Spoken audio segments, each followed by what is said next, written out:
Assalamualaikum warahmatullahi wabarakatuh. Selamat pagi anak-anak. Bagaimana kabar kalian hari ini? Sehat ya?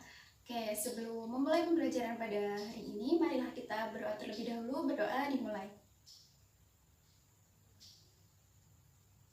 Oke, berdoa selesai.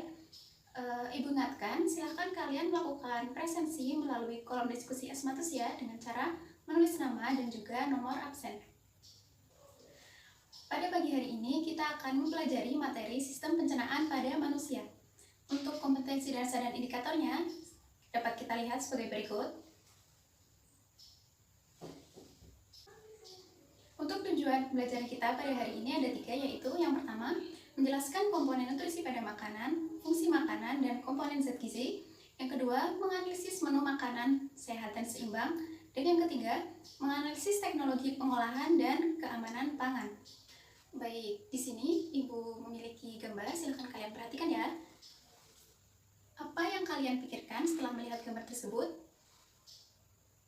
Makanan, oke. Nasi, oke. Lapar, boleh.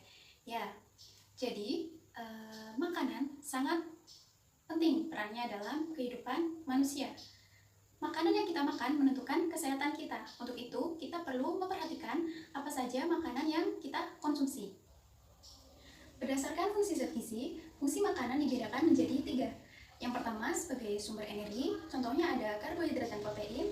Yang kedua sebagai pembangun tubuh, contohnya ada protein, mineral, air, dan hormon. Dan yang ketiga sebagai pengatur atau pelindung, contohnya ada vitamin dan mineral. Selanjutnya kita akan belajar mengenai komponen zat gizi. Apa saja sih komponen zat gizi pada makanan? Oke, yang pertama yaitu air. Air memiliki peran yang sangat penting dalam tubuh manusia sebagai alat transportasi, alat ekskresi, dan alat pengatur suhu tubuh. Komponen zat gizi selanjutnya adalah protein.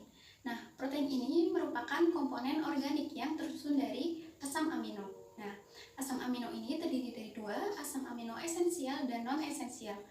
Asam amino esensial adalah asam amino yang tidak dapat diproduksi oleh tubuh, sedangkan asam amino non-esensial adalah asam amino yang dapat dibentuk di dalam tubuh. Untuk komponen selanjutnya adalah lemak. Nah, lemak ini tersusun dari asam lemak dan gliserol. Selanjutnya yaitu vitamin. Vitamin ini memiliki fungsi untuk mengkatalisis proses biokimia dan menjaga kesehatan tubuh. Vitamin dibagi menjadi 2 jenis. Yang pertama yaitu vitamin yang larut air, terdiri dari vitamin B kompleks dan vitamin C, dan vitamin yang larut lemak, yaitu vitamin A, D, E, dan K. Selanjutnya yaitu mineral. Mineral berfungsi dalam menjaga keseimbangan asam basa di dalam tubuh. Mineral terdiri dari 2 golongan, yaitu makroelemen dan mikroelemen. Untuk lebih jelasnya, silakan kalian membuka buku pegangan siswa ya. Selanjutnya, kita akan membahas mengenai menu makanan sehat dan seimbang. Nah, apa sih sebenarnya menu makanan sehat dan seimbang ini? Bisa diperhatikan, apakah makanan sehat dan seimbang berarti makan dalam jumlah yang banyak? Silahkan diskusikan pertanyaan tadi melalui kolom diskusi pada menu diskusi Asmatus ya. Baik. Dalam membuat menu makanan sehat dan seimbang, tentu saja kita tidak boleh sembarangan ya. Kita harus memperhatikan prinsip-prinsip. Nah, antara lain kebutuhan mengenai protein, kemudian kebutuhan harian lemak, kebutuhan harian karbohidrat, serta kebutuhan harian mineral dan vitamin. Untuk mengetahui kebutuhan gizi dari setiap orang, kita dapat menentukannya dengan menggunakan indeks massa tubuh atau biasa disingkat dengan IMT atau Body Mass Index atau BMI dengan rumus sebagai berikut.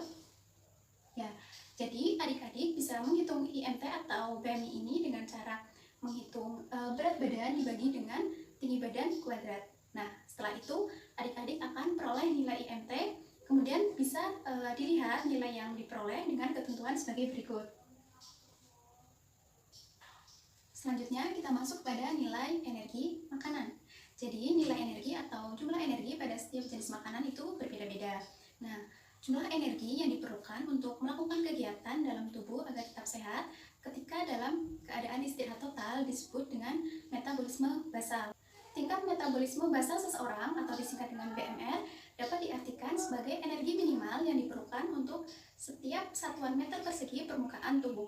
Nah, untuk rumus dari BMR sendiri dapat dilihat sebagai berikut dan dengan ketentuan sebagai berikut. Yang terakhir, kita akan membahas mengenai teknologi pengolahan pangan dan keamanan makanan. Teknologi pengolahan pangan adalah metode untuk merubah bahan mentah menjadi suatu makanan atau merubah makanan menjadi bentuk lain yang bisa dikonsumsi oleh manusia.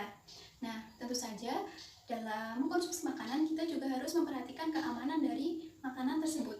Nah, berikut akan saya jelaskan beberapa teknologi untuk pengolahan pangan. Untuk teknologi yang pertama yaitu pengawetan makanan. Nah, pengawetan makanan ini dapat dilakukan secara fisik maupun secara kimia. Nah, secara fisik dapat dilakukan dengan pendinginan, penguapan, pemanasan, dan pengalengan. Kemudian untuk kimia dapat digunakan bahan kimia yang berfungsi untuk mengawetkan. Teknologi yang kedua yaitu penambahan enzim. Contohnya yaitu penambahan enzim papain dan enzim bromelain yang berfungsi untuk merubah tekstur dan juga rasa dari makanan. Kemudian teknologi selanjutnya yaitu fermentasi, di mana fermentasi ini merupakan teknologi untuk merubah karbohidrat menjadi karbon dioksida dan juga alkohol dengan menggunakan fungi, ragi, maupun mikroorganisme yang lain.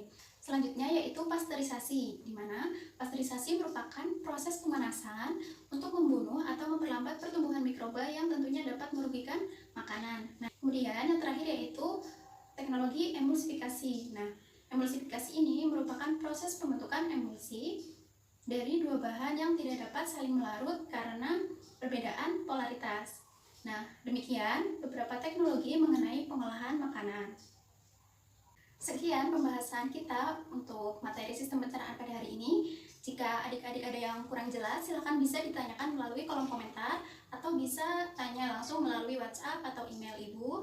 Kemudian, untuk selanjutnya, jangan lupa untuk mengerjakan tugas untuk hari ini. Ibu berikan tugas, bisa dilihat ya. Untuk yang pertama, silahkan lakukan diskusi dan jawab pertanyaan pada kolom komentar diskusi mengenai pertanyaan yang Ibu berikan. Kemudian, yang kedua, silahkan kalian hitung BMI, BMR, dan kemudian susun menu makanan sehat dan seimbang kalian. Jadi dikerjakan masing-masing ya. Untuk kesimpulan pada pertemuan hari ini yaitu makanan mengandung komponen nutrisi dan zat gizi yang berperan penting dalam menjaga kesehatan kita. Mengetahui teknologi makanan dan keamanan makanan juga sangat penting bagi kita karena makanan yang kita konsumsi mencerminkan kesehatan kita dan menjadi investasi kita di masa depan. Nah, sekian dari Ibu. Kita tutup terlebih dahulu untuk pembelajaran hari ini. Dan jangan lupa untuk pertemuan minggu depan kita akan membahas mengenai sistem pencernaan manusia dan ruminansia serta gangguan pada sistem pencernaan. Oke, kita akhiri pembelajaran pada hari ini dengan berdoa. Berdoa dimulai. Selesai, sekian dari Ibu. Kurang lebihnya mohon maaf. Wassalamualaikum warahmatullahi wabarakatuh.